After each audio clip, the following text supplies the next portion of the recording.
ਜਿੱਥੇ ਪਿਆਰ ਅਤੇ ਜਜ਼ਬਾ ਹੋਵੇ ਉੱਥੇ ਇਨਸਾਨ ਵੱਡੀਆਂ ਮੰਜ਼ਿਲਾਂ ਸਰ ਕਰ ਜਾਂਦੇ ਨੇ। ਇੱਕ ਅਜਿਹੀ ਪ੍ਰੇਮ ਕਹਾਣੀ ਹੈ ਅਸ਼ਵਨੀ ਅਤੇ ਸ਼ਿਵਾਨਾ ਦੀ, ਜਿਨ੍ਹਾਂ ਨੇ ਆਪਣੇ ਪਿਆਰ ਦੇ ਜ਼ਰੀਏ ਆਪਣੀ ਕਮਜ਼ੋਰੀ ਨੂੰ ਅੱਗੇ ਨਹੀਂ ਆਉਣ ਦਿੱਤਾ, ਨਾਲ ਹੀ ਨਾਲ ਆਪਣੇ ਦੇਸ਼ ਦਾ ਨਾਮ ਵੀ ਰੌਸ਼ਨ ਕੀਤਾ। ਕਾਬਲੇ ਜ਼ਿਕਰ ਹੈ ਕਿ ਅਸ਼ਵਨੀ ਅਤੇ ਸ਼ਿਵਾਨਾ ਦੀ ਪ੍ਰੇਮ ਕਹਾਣੀ ਦੀ ਸ਼ੁਰੂਆਤ ਸੋਸ਼ਲ ਮੀਡੀਆ ਤੋਂ ਹੁੰਦੀ ਹੈ। ਦੋਵੇਂ ਪੋਲੀਓ ਨਾਲ ਪੀੜਤ ਹੁੰਦੇ ਨੇ, ਪਰ ਫਿਰ ਵੀ ਆਪਣੀ ਇਸ ਕਮਜ਼ੋਰੀ ਦੇ ਬਦਲੇ ਉਹ ਮੱਥੇ ਤੇ ਹੱਥ ਮਾਰਨ ਦੀ ਬਜਾਏ ਆਪਣੀ ਕਿਸਮਤ ਨਾਲ ਮੱਥਾ ਲਗਾਉਂਦੇ ਨੇ। ਜੀ ਹਾਂ, ਬੈਡਮਿੰਟਨ ਸਟਾਰ ਪਤੀ ਪਤਨੀ ਅਸ਼ਵਨੀ ਅਤੇ ਸ਼ਿਵਾਨਾ ਦੀ ਇਹ ਕਹਾਣੀ ਹੈ, ਜਿਨ੍ਹਾਂ ਨੇ ਹੁਣ ਤੱਕ ਅਨੇਕਾਂ ਮੈਡਲ ਪੰਜਾਬ ਅਤੇ ਭਾਰਤ ਦੀ ਝੋਲੀ ਵਿੱਚ ਪਾ ਦਿੱਤੇ ਨੇ। ਦੱਸ ਦਈਏ ਕਿ ਇਸ ਪ੍ਰੇਮ ਕਹਾਣੀ ਨੇ ਜਿੱਥੇ ਇੱਕ ਵੱਖਰੀ ਮਿਸਾਲ ਪੈਦਾ ਕੀਤੀ ਹੈ, ਉੱਥੇ ਹੀ ਸਰਕਾਰਾਂ ਦੇ ਮੂੰਹ ਤੇ ਇੱਕ ਕਰਾਰੀ ਚਪੇੜ भी मारी है। मैम क्या नाम है? मेरा नाम शबाना। कितने टाइम से खेल रहे हैं और कौन सी गेम खेलते हैं और अब तक कहाँ तक खेल चुके हैं? मैं पैरा बैडमिंटन व्हीलचेयर खेलती हूँ और मैं 2019 से मैंने स्टार्ट किया था। ये 2019 में पैरा नेशनल खेला था मैंने मार्च में, और फिर सितंबर में उसी साल 2019 में मैं थाईलैंड के लिए गई थी अपना, तो उसमें मैं पार्टिसिपेट कर पाई थी, मेरा मेडल नहीं लग पाया था। उसके बाद 2020 फिर उड़ीसा खेले थे हम लोग नेशनल, तो उसके बाद में युगांडा गए थे लास्ट ईयर और अब फिर युगांडा जा रहे हैं। तो अब तक कौन से जो है मेडल देश के लिए ला चुके हैं, जीत चुके हैं पंजाब के लिए? हाँ जी, पंजाब के लिए भी हम लोग जो अपने इंडिया के लिए हमने लेकर आए हैं, वो 3 सिल्वर मेडल लेकर आ चुके हैं युगांडा से, तीनों कैटेगरी में, मतलब डबल्स में, मिक्स डबल्स में और सिंगल में। और नेशनल में हमारा गोल्ड भी था, सिल्वर भी था और ब्रॉन्ज भी। तो कब आपकी शुरुआत हुई खेलने की? कितना मुश्किल था? कैसे प्रैक्टिस की? कितनी मेहनत की?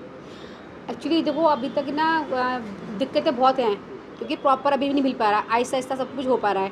मेन चीज़ है पहले व्हीलचेयर, स्पोर्ट्स व्हीलचेयर, फिर दूसरा अच्छी ट्रेनिंग मिल रही है, बट वो जो होती है ना पैरा वालों की, शायद यहाँ पर पैरा का कोई कोच ऐसा नहीं है जो हम लोगों को ठीक से ट्रेनिंग दे पाए। उसके लिए कि ना हमें दिक्कत ये आ रही है, तो क्योंकि ना उनको पैरा वालों को नहीं पता, सिर्फ उनको पता है कि हाँ नॉर्मल बच्चे कैसे खेलते हैं, उनके अकॉर्डिंग वो हमें करा रहे हैं। और दूसरी बात ये व्हीलचेयर, जो व्हीलचेयर हमारी होती है, उसकी स्पेशल व्हीलचेयर हमारी बैडमिंटन की है, वो हमारे पास अभी अवेलेबल नहीं है। उसी के लिए हम लोग प्रयास कर रहे हैं कि जो ये महावीर सेवा संस्थान के अध्यक्ष हैं राकेश जैन जी, पिछली बार भी उन्होंने हमें युगांडा भेजा था, पूरी मेहनत लगाई थी, उन्हीं की बदौलत गए थे, वरना हमारा किसी ने हमारा साथ नहीं दिया। इस बार व्हीलचेयर के लिए भी वो ही आगे आ रहे हैं, जिनकी व्हीलचेयर का हमारा हो पा रहा है, वरना कोई ना गवर्नमेंट ना कोई नेता यहाँ पर हमारे लिए कोई हेल्प नहीं कर रहा। तो सरकार की तरफ से, पंजाब या सेंटर सरकार की ओर से किसी तरह की कोई मदद अब तक नहीं है? नहीं, अभी मैं कल भी DSO को ऑफिस गई थी, तो मैंने उनसे वहाँ बात रखी थी कि हम सर हमारा ये गेम है, क्योंकि मैंने DC को मैम को एप्लीकेशन लगाई थी, तो उन्होंने बोला कि उन्होंने ट्रांसफ़र कर दी DSO को। उन्होंने बोला कि आपको सिर्फ 4 टूर्नामेंट के लिए हम लोग दे सकते हैं, एक है पैरालंपिक के लिए, दूसरा वर्ल्ड चैम्पियनशिप के लिए, तीसरा एक नेशनल गेम्स होती हैं उसके लिए, और चौथा है कौन सा एशियन गेम्स के लिए। 4 गेम्स के लिए देंगे, मगर वो 4 जो गेम है वो है नंबर 1 की, लेवल 1 की। अब उसमें जाने के लिए भी हम लोगों को खर्चा अच्छा चाहिए। अब अगर हम लेवल हमारी रैंकिंग बढ़ती है, अगर हम आगे बढ़ते हैं तो हम उसमें पार्टिसिपेट कर पाएंगे, तो उसके लिए पैसा कौन देगा? अभी मौजूदा रैंकिंग क्या है? 23। हाँ हाँ जी। अभी रिसेंटली जो कहाँ पे खेलने जा रहे हैं, किसके लिए तैयारी कर रहे हैं? ईस्ट युगांडा हम लोग जा रहे हैं, तो उसके लिए हमारी तैयारी चल रही है। तो प्रैक्टिस कितना टाइम करते हो, सुबह शाम? प्रैक्टिस तो हमारी चल रही है 12 से 2 घंटे से अभी, तो वही हम लोग प्रैक्टिस कर रहे हैं। कोई स्पेशल कोच या स्पेशल कोर्ट ऐसा है जहाँ पे? अभी ऐसा कुछ भी नहीं है यहाँ पर, क्योंकि मैं यहाँ पे ये नहीं बोलूँगी कि भाई चलो गवर्नमेंट हमें, क्या पता गवर्नमेंट तक हमारी बात नहीं पहुँच पाई है, और ना ही हम लोग मिल पा रहे हैं उनसे, मगर फिर भी ये कि हमने हर इंटरव्यू में अभी तक 3 साल से हम लोग लगातार कहते आ रहे हैं कि पैरा वालों के लिए कोच करा जाए। दूसरी बात ये कि ट्रेनिंग अच्छी हो और वहाँ पर कोर्ट वगैरह की फैसिलिटीज़ अच्छी हो, बट अभी कोई सुनवाई नहीं है। अच्छा, नेशनल खेल के आ चुके हैं, मेडल भी ला चुके हैं, गोल्ड मेडल। हाँ जी, कोई जॉब्स वगैरह कोई इसके लिए आपके लिए? जॉब के लिए भी हमने 2020 में हमने एप्लीकेशन दी थी, तो DC मैम को दी थी, वहाँ ट्रांसफ़र होकर आई DSO ऑफिस से गई चंडीगढ़ हेड ऑफिस। उन्होंने हमारे पास भेजा कि जब भी कभी स्पोर्ट्स कोटे में निकलेगी जॉब तो आपको अवेलेबल कराई जाएगी। मगर अभी आप भगवत मान जी के हम बहुत सारे इंटरव्यू देखते हैं, उसमें सब कुछ लिखा हुआ है, आप बोलते भी हैं कि हम लोग इतनी वैकेंसी निकाल रहे हैं इतनी वगैरह, मगर हमारे पास तो कोई भी तो कोई ऐसा नहीं है। ना कोई लेटर आया, जबकि हमारा 3 साल से हमारा लेटर वहाँ पेंडिंग पड़ा है। तो कहाँ है जॉब?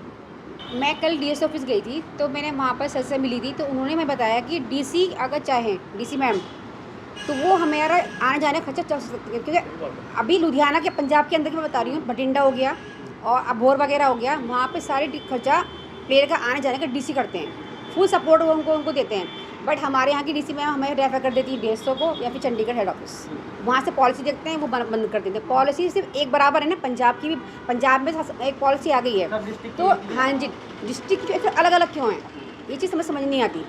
तो उसके लिए मैं कल बहुत निराश हो गई सर, मेरा बिल्कुल मन टूट गया कि ज़्यादा दूर डिफरेंस नहीं है बठिंडा और लुधियाना, बठिंडा में सबको सपोर्ट कर रहे हैं वो, और हमें को सपोर्ट नहीं कर रहे हैं। तो ये ऐसा क्यों हो रहा है, ये समस्या बार बार।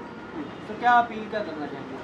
बस यही अपील करना चाहते हैं, जैसे कि मान लो और डिस्ट्रिक्ट में हो रहा है, डीसी मैम है या डीसी सर हैं, वो सपोर्ट कर रहे हैं, फुल सपोर्ट दे रहे हैं पैरा वालों को भी या नॉर्मल वालों को भी, कि जहाँ भी आपको जाना है हम अपने यहाँ से फंड आपको दे रहे हैं। तो ऐसे हमारे यहाँ के डीसी हैं, मैम हैं, तो उनसे हम लोग रिक्वेस्ट करते हैं। अभी देखो उनको आए हुए तो टाइम हो गया, हम 5-6 बजे जा चुके हैं, उनसे एक बार हम मिल नहीं पाए। अच्छा, आप कितने मेडल लेके आ चुके हो अब तक कोई एमएलए या कोई मंत्री उन्होंने पहुंच नहीं किया? कोई नहीं सर, कोई नहीं। उल्टा हम मेडल लेके गए भी हैं कि हम मैम को दिखा दें कि हाँ मैडम देखो हम मैम मेडल लेकर आए, एक बार आप हमसे मिलिए, तो कभी हमसे उनसे मिलना नहीं होता। आधा किलोमीटर दूर ही, वो भी ज़्यादा बता रहा हूँ, 200-400 मीटर दूर आपके एमएलए बग्गा रहते हैं, तो वो भी नहीं कभी कुछ वो भी नहीं।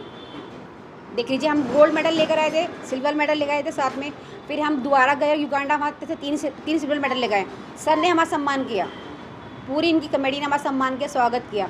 बट यहाँ कोई, वो तो एमएलए हो गए, हमारे यहाँ के जो काउंसिलर उनको नहीं पता। ਤੁਹਾਨੂੰ ਦੱਸ ਦਈਏ ਕਿ ਸ਼ਬਾਨਾ ਅਤੇ ਅਸ਼ਵਨੀ ਹੁਣ ਤੱਕ 2024 ਚ ਪੈਰਿਸ ਦੇ ਵਿੱਚ ਹੋਣ ਜਾ ਰਹੇ ਪੈਰਾ ਓਲੰਪਿਕ ਦੇ ਵਿੱਚ ਕੁਆਲੀਫਾਈ ਕਰਨ ਲਈ ਯੁਗਾਂਡਾ ਆ ਰਹੇ ਨੇ, ਜਿੱਥੇ ਉਹਨਾਂ ਕੋਲ ਖੇਡਣ ਲਈ ਨਾ ਤਾਂ ਸਪੋਰਟਸ ਵੀਲ ਚੇਅਰ ਹੈ ਤੇ ਨਾ ਹੀ ਲੋੜੀਂਦਾ ਫੰਡ ਹੈ। ਜਿੱਥੇ ਅਸ਼ਵਨੀ ਦੀ ਰੈਂਕਿੰਗ ਦੀ ਗੱਲ ਕਰੀਏ ਤਾਂ ਭਾਰਤ ਵਿੱਚ 3 ਨੰਬਰ ਰੈਂਕਿੰਗ ਤੇ ਹੈ ਅਤੇ ਵਿਸ਼ਵ ਦੇ ਵਿੱਚ 23 ਨੰਬਰ ਰੈਂਕਿੰਗ ਦੇ ਵਿੱਚ ਉਹਨਾਂ ਦਾ ਨਾਮ ਹੈ। ਪਰ ਇਸ ਦੇ ਬਾਵਜੂਦ ਵੀ ਸਰਕਾਰਾਂ ਚੁੱਪ ਵੱਟੀ ਬੈਠੀਆਂ ਨੇ, ਸਰਕਾਰਾਂ ਕੋਈ ਸਾਰ ਨਹੀਂ ਲੈ ਰਹੀਆਂ। ਇਹ ਦੋਵੇਂ ਕਿਸ ਤਰੀਕੇ ਨਾਲ ਆਪਣੇ ਘਰ ਦਾ ਗੁਜ਼ਾਰਾ ਚਲਾ ਰਹੇ ਨੇ, ਕਿਸ ਤਰੀਕੇ ਨਾਲ ਸਰਕਾਰਾਂ ਨੂੰ ਲਾਹਨਤਾਂ ਪਾ ਰਹੇ ਨੇ ਤੇ ਸਵਾਲ ਖੜੇ ਕਰ ਰਹੇ ਨੇ ਪ੍ਰਸ਼ਾਸਨ ਤੇ, ਕਿਸ ਤਰੀਕੇ ਨਾਲ ਆਪਣੇ ਅਗਲੇ ਭਵਿੱਖ ਲਈ ਦਿਨ ਰਾਤ ਮਿਹਨਤ ਕਰ ਰਹੇ ਨੇ, ਪਰ ਸਰਕਾਰਾਂ ਅਤੇ ਮੰਤਰੀਆਂ ਕੋਲ ਇਹਨਾਂ ਨੂੰ ਮਿਲਣ ਤੱਕ ਦਾ ਵੀ ਸਮਾਂ ਨਹੀਂ। ਅਸ਼ਵਨੀ ਦੀ ਨਾਰਾਜ਼ਗੀ, ਅਸ਼ਵਨੀ ਦੀ ਜ਼ੁਬਾਨੀ ਸੁਣਦੇ ਆ। ਮੈਂ ਐਕਚੁਅਲੀ 2016 ਤੋਂ ਖੇਡ ਰਿਹਾ ਪਿਆ ਮੈਂ ਸਟਾਰਟਿੰਗ ਜਿਹੜੀ ਕੀਤੀ ਸੀ ਵੀਲਚੇਅਰ ਕ੍ਰਿਕਟ ਤੋਂ ਕੀਤੀ ਸੀਗੀ, ਤੇ ਉਸ ਤੋਂ ਬਾਅਦ ਫਿਰ ਮੇਰੀ ਮੁਲਾਕਾਤ ਸ਼ਵਾਨਾ ਨਾਲ ਹੋਈ ਫੇਸਬੁੱਕ ਤੇ। ਫਿਰ ਇਹਨਾਂ ਤੋਂ ਮੈਨੂੰ ਜਾਣਕਾਰੀ ਮਿਲੀ ਕਿ ਇਹ ਜਿਹੜੀ ਬੈਡਮਿੰਟਨ ਗੇਮ ਆ ਇਹ ਗਵਰਨਮੈਂਟ ਦੇ ਅੰਡਰ ਆਉਂਦੀ ਹੈ, ਇਹਨੂੰ ਖੇਡਣ ਵਿੱਚ ਫਾਇਦਾ ਵੀ ਹੈ ਤੇ ਕਾਫੀ ਫੈਸਿਲਿਟੀ ਵੀ ਮਿਲਦੀ ਹੈ। ਫਿਰ ਮੈਂ ਇਸ ਦੀ ਤਿਆਰੀ ਕੀਤੀ 1 ਸਾਲ, ਫਿਰ 2020 ਦੇ ਵਿੱਚ ਮੈਂ ਅਬੋਹਰ ਦੇ ਵਿੱਚ ਟ੍ਰਾਇਲ ਦੇਣ ਗਿਆ ਸੀ ਇਸਦਾ, ਤੇ ਜਿਹਦੇ ਵਿੱਚ ਮੈਂ ਨੈਸ਼ਨਲ ਲੈਵਲ ਤੇ ਸਿਲੈਕਸ਼ਨ ਹੋਈ ਸੀ ਮੇਰੀ। ਹੁਣ ਤੱਕ ਕਿੰਨੇ ਮੈਡਲ ਲਿਆ? ਮੇਰਾ ਪੈਰਾ ਮਾਸਟਰ ਦੇ ਵਿੱਚ ਜਿਹੜਾ ਮੈਂ ਲਾਸਟ ਈਅਰ ਖੇਲਿਆ ਸੀ ਕੇਰਲਾ ਦੇ ਵਿੱਚ, ਉਹਦੇ ਵਿੱਚ ਮੇਰਾ 골ਡ ਮੈਡਲ ਹੈ ਪੈਰਾ ਮਾਸਟਰ ਗੇਮ ਦੇ ਵਿੱਚ। ਤੇ ਬਾਕੀ ਅਦਰਸ ਜਿਹੜੇ ਮੈਂ ਖੇਡਿਆ ਟੂਰਨਾਮੈਂਟ ਬੈਡਮਿੰਟਨ ਦੇ, ਉਹਦੇ ਵਿੱਚ ਸਾਰਾ ਮੇਰਾ ਕੁਆਟਰ ਫਾਈਨਲ ਤੱਕ ਰਿਹਾ ਵਾ। ਤੋ ਹੁਣ ਕਿੱਥੇ ਦੀ ਤਿਆਰੀ ਕਰ ਰਹੇ ਹੋ? East Africa Uganda. ਸੋ ਕਿਸ ਤਰ੍ਹਾਂ ਦੀ ਮਦਦ ਕੋਈ ਹੋ ਪਾਈ ਹੈ, ਕੋਈ ਜੌਬ ਮਿਲ ਪਾਈ ਤੁਹਾਨੂੰ? ਨਹੀਂ, ਸਰਕਾਰ ਤੋਂ ਸਿਰਫ ਸਾਨੂੰ ਫਿਲਹਾਲ 1500 ਪੈਨਸ਼ਨ ਹੀ ਮਿਲ ਰਹੀ ਪਈ ਹੈ, ਇਸ ਤੋਂ ਇਲਾਵਾ ਸਾਨੂੰ ਹੋਰ ਕੋਈ ਮਦਦ ਨਹੀਂ ਮਿਲ ਪਾਈ ਸਰਕਾਰ ਉਹ ਤਾਂ ਹਰ ਜਿਹੜੇ ਪੈਰਾ ਦੇ ਹੈਗੇ ਸਾਰਿਆਂ ਨੂੰ ਮਿਲਦੀ ਆ? ਹਾਂਜੀ ਹਾਂਜੀ ਹਾਂਜੀ, ਇਸ ਤੋਂ ਇਲਾਵਾ ਕੋਈ ਮਦਦ ਨਹੀਂ? ਸਾਨੂੰ ਕੋਈ ਮਦਦ ਨਹੀਂ ਮਿਲ ਪਾਈ। ਇੱਕ ਮਤਲਬ ਕਿ ਜਿੱਦਾਂ ਐਡੇ ਵੱਡੇ ਲੈਵਲ 'ਤੇ ਸਪੋਰਟਸ ਅਸੀਂ ਖੇਡਦੇ ਪਏ ਹਾਂ, ਇੰਟਰਨੈਸ਼ਨਲ ਲੈਵਲ, ਕੋਈ ਛੋਟਾ ਲੈਵਲ ਨਹੀਂ ਹੁੰਦਾ, ਉਸ ਦੇ ਮੁਤਾਬਿਕ ਸਾਨੂੰ ਕੋਈ ਫੈਸਿਲਿਟੀ ਨਹੀਂ ਦਿੱਤੀ ਜਾਂਦੀ। ਪੰਜਾਬ ਸਰਕਾਰ ਵੱਲੋਂ ਸੂਬਿਆਂ ਦੇ ਜਿਹੜੇ ਪਲੇਅਰ ਆ ਦੂਜੇ ਸਰਕਾਰਾਂ ਦੇ, ਉਹਨਾਂ ਵੱਲੋਂ ਕੀ ਸਰ ਉਹਨਾਂ ਨੂੰ ਕੀ ਸਹੂਲਤ ਦੇਣ ਦੇ ਬਾਕੀ ਸਰਕਾਰ ਜਿਹੜੇ ਬਾਕੀਆਂ ਨੂੰ ਸਰ ਦੇਖੋ, ਜਿਹੜੇ ਮਤਲਬ ਕਿ ਸਟੇਟ ਲੈਵਲ 'ਤੇ ਵੀ ਖੇਡਦੇ ਪਏ ਨੋਰਮਲ ਬੱਚੇ, ਉਹ ਜੇ ਮੈਡਲ ਜਿੱਤ ਰਹੇ ਨੇ ਉਹਨਾਂ ਨੂੰ ਲੱਖਾਂ ਰੁਪਏ ਮਿਲਦਾ ਪਿਆ ਵਾ ਸਟੇਟ ਲੈਵਲ 'ਤੇ ਖੇਡਣ ਦੇ ਬਾਵਜੂਦ। ਸੌਰੀ, ਡਿਸਟ੍ਰਿਕਟ ਸਟੇਟ ਹੈ ਨਾ, ਹਾਂ, ਇਹ ਲੈਵਲਾਂ 'ਤੇ ਖੇਡਣ ਦੇ ਬਾਵਜੂਦ ਵੀ ਉਹਨਾਂ ਨੂੰ ਲੱਖਾਂ ਰੁਪਏ ਮਿਲਦਾ ਪਿਆ, ਜਦ ਕਿ ਅਸੀਂ ਇੰਟਰਨੈਸ਼ਨਲ ਲੈਵਲ 'ਤੇ ਮੈਡਲ ਲੈ ਕੇ ਆਏ ਪਏ, ਸਾਨੂੰ ਕਿਉਂ ਨਹੀਂ ਸਹੂਲਤ ਦਿੱਤੀ ਜਾਂਦੀ? ਅੱਛਾ, ਹੁਣ ਰੀਸੈਂਟਲੀ ਜਿਹੜਾ ਸਰਕਾਰ ਵੱਲੋਂ ਪੈਸੇ ਇਨਾਮ ਰੱਖੇ ਗਏ ਸੀਗੇ, 5-5 ਲੱਖ ਰੁਪਏ ਦਿੱਤਾ ਗਿਆ ਸੀ 골ਡ ਮੈਡਲ ਵਾਲੇ ਨੂੰ, ਤੁਹਾਨੂੰ ਮਿਲਿਆ ਉਹ ਕਿ ਨਹੀਂ? ਨਹੀਂ, ਸਾਡੇ ਨਾਲ ਉਹਨਾਂ ਵਿੱਚ ਮੈਚ ਹੀ ਨਹੀਂ ਕਰਾਏ ਗਏ ਸਾਡੇ ਉਹਨਾਂ ਦੇ। ਕੀ ਕਾਰਨ ਕੀ? ਕਾਰਨ ਹੁਣ ਭਗਵੰਤ ਮਾਨ ਜੀ ਨੂੰ ਪਤਾ ਹੋਊਗਾ ਕੀ ਕਾਰਨ ਆ ਜੀ, ਸਾਨੂੰ ਤਾਂ ਅਜੇ ਤੱਕ ਕਾਰਨ ਵੀ ਨਹੀਂ ਪਤਾ ਚੱਲ ਸਕਿਆ ਵੀ ਸਾਡੀ ਗੇਮ ਕਿਉਂ ਨਹੀਂ ਕਰਾਏਗੀ, ਜਾਂ ਤਾਂ ਨੋਰਮਲ ਬੱਚਿਆਂ ਦੇ ਬਰਾਬਰ ਸਾਨੂੰ ਸਮਝਦੇ ਨਹੀਂ, ਇਹੀ ਗੱਲ ਹੋ ਸਕਦੀ ਹੈ। ਫਿਰ ਤੁਸੀਂ ਤਾਂ ਨੋਰਮਲ ਤੋਂ ਵੀ ਜ਼ਿਆਦਾ ਐਫਰਟ ਕਰ ਰਹੇ ਹੋ। ਇਹ ਉਹਨਾਂ ਨੂੰ ਨਹੀਂ ਨਾ ਪਤਾ ਹੈ, ਜਾਂ ਤਾਂ ਬਹਿ ਕੇ ਕਿਸੇ ਦਿਨ 1 ਘੰਟਾ ਸਾਨੂੰ ਦੇਖਣ ਭਗਵੰਤ ਮਾਨ ਜੀ, ਜਿਹੜੀ ਅਸੀਂ ਐਫਰਟ ਕਰਦੇ ਹਾਂ ਵੀਲ ਚੇਅਰ 'ਤੇ ਬਹਿ ਕੇ, ਇੱਕ ਹੱਥ 'ਚ ਸਾਡੇ ਰੈਕਟ ਹੁੰਦਾ, ਇੱਕ ਹੱਥ ਨਾਲ ਅਸੀਂ ਵੀਲ ਚੇਅਰ ਮੂਵ ਕਰਨੀ ਹੁੰਦੀ ਹੈ, ਉਹ ਵੀ ਬਿਲਕੁਲ ਸਪੀਡ ਦੇ ਨਾਲ, ਜੇ ਉਹ ਦੇਖਣ ਤਾਂ ਉਹਨਾਂ ਨੂੰ ਪਤਾ ਚੱਲੇ, ਕਿਉਂਕਿ ਉਹਨਾਂ ਕੋਲ ਟਾਈਮ ਨਹੀਂ ਹੈਗਾ ਸਾਡੇ ਵਾਸਤੇ। ਤੇ ਘਰ ਦਾ ਖਰਚਾ ਕਿਵੇਂ ਚੱਲਦਾ ਹੈ, ਕੀ ਹਾਲਾਤ ਹੈ? ਘਰ ਦਾ ਜਿਹੜਾ ਖਰਚਾ ਦੇਖੋ ਜੀ, ਸਾਡੀ ਜਿਹੜੀ ਪੈਨਸ਼ਨ ਆਉਂਦੀ ਹੈ ਉਹਦੇ ਨਾਲ ਚੱਲਦਾ ਸਾਡੇ ਘਰ। ਮੇਰੇ ਮਦਰ ਦੀ ਪੈਨਸ਼ਨ ਆਉਂਦੀ, ਮੇਰੀ ਵਾਈਫ ਦੀ ਪੈਨਸ਼ਨ ਆਉਂਦੀ ਹੈ ਅਤੇ ਮੇਰੀ ਪੈਨਸ਼ਨ ਆਉਂਦੀ 1500 ਰੁਪਈਆ, ਅਤੇ ਕੁਛ ਸਰ ਮੰਥਲੀ 3000 ਕਰਦੇ ਆ ਸਾਡੇ ਲਈ, ਤੇ ਉਹਦੇ 'ਚ ਅਸੀਂ ਗੁਜ਼ਾਰਾ ਕਰਦੇ ਹਾਂ ਜੀ। ਅੱਛਾ, ਪਹਿਲਾਂ ਵੀ ਯੋਗਾਡਾ ਜਾ ਕੇ ਆਏ, ਹੁਣ ਫਿਰ ਜਾ ਰਹੇ ਹੋ, ਤਾਂ ਕੌਣ ਕਰਦਾ ਹੈ, ਕਿੱਦਾਂ ਮਦਦ ਹੁੰਦੀ ਹੈ ਤੁਹਾਡੀ? ਦੇਖੋ ਫਸਟ ਟਾਈਮ ਜਦੋਂ ਗਏ ਸੀ ਯੁਗਾਂਡਾ, ਉਦੋਂ ਤਾਂ ਸਰ ਨੇ ਕੀਤੀ ਸੀਗੀ, ਜਿਹੜੇ ਮਹਾਵੀਰ ਸੇਵਾ ਸੰਸਥਾਨ ਦੇ ਅਧਿਕਸ਼ ਰਕੇਸ਼ ਜੈਨ ਜੀ ਆ, ਅਤੇ ਉਹਨਾਂ ਨੇ ਸਾਡੇ ਸਾਰਾ ਮਤਲਬ ਕਿ ਖਰਚਾ ਚੱਕਿਆ ਸੀਗਾ ਪਿਛਲੇ ਸਾਲ। ਇਸ ਵਾਰ ਸਾਡਾ ਅਰੁਣ ਸਾਡਾ ਕੋਈ ਵਰਸਾਟਾਈਲ ਵਾਲੇ ਦੁਰਾਹੇ ਉਹਨਾਂ ਦੀ ਫੈਕਟਰੀ ਆ, ਇਸ ਵਾਰ ਉਹ ਕਰ ਰਹੇ ਵੇ ਸਾਡਾ। ਲੱਗਦਾ ਨਹੀਂ ਕਿ ਸਰਕਾਰਾਂ ਦਾ ਫਰਜ਼ ਬਣਦਾ ਹੈ ਮਦਦ ਕਰਨਾ, ਹੈਲਪ ਕਰਨਾ? ਸਰ ਬਿਲਕੁਲ ਬਣਦਾ ਸਰਕਾਰ ਦਾ, ਇਹ ਸਰਕਾਰ ਦਾ ਮਤਲਬ ਕਿ ਇੱਕ ਸਾਡਾ ਹੱਕ ਵਾ ਉਹਨਾਂ ਕੋਲ ਲੈਣਾ ਇਹ ਚੀਜ਼ ਦਾ, ਬਟ ਉਹ ਸਾਨੂੰ ਇਗਨੋਰ ਕਰਦੇ ਹਰ ਚੀਜ਼ ਵਿੱਚ। ਉੱਥੇ ਇਹਨਾਂ ਨੂੰ ਸਪੋਰਟ ਕਰਨ ਵਾਲੀਆਂ ਅਜਿਹੀਆਂ ਸਮਾਜਿਕ ਸੰਸਥਾਵਾਂ ਨੇ ਜਿਹੜੀਆਂ ਇਹਨਾਂ ਲਈ ਮਿਹਨਤ ਕਰ ਰਹੀਆਂ ਨੇ, ਜਿਹੜੀਆਂ ਇਹ ਚਾਹੁੰਦੀਆਂ ਨੇ ਕਿ ਇਹ ਅੱਗੇ ਜਾਣ, ਭਾਰਤ, ਪੰਜਾਬ ਅਤੇ ਆਪਣਾ ਨਾਮ ਰੌਸ਼ਨ ਕਰਨ, ਅਤੇ ਉਹਨਾਂ ਨੌਜਵਾਨਾਂ ਲਈ ਇੱਕ ਵੱਖਰੀ ਮਿਸਾਲ ਪੈਦਾ ਕਰਨ ਜਿਹੜੇ ਸਹੀ ਸਲਾਮਤ ਹੁੰਦੇ ਹੋਏ ਵੀ ਕਿਸਮਤ ਤੋਂ ਹਾਰ ਮੰਨ ਬੈਠਦੇ ਨੇ।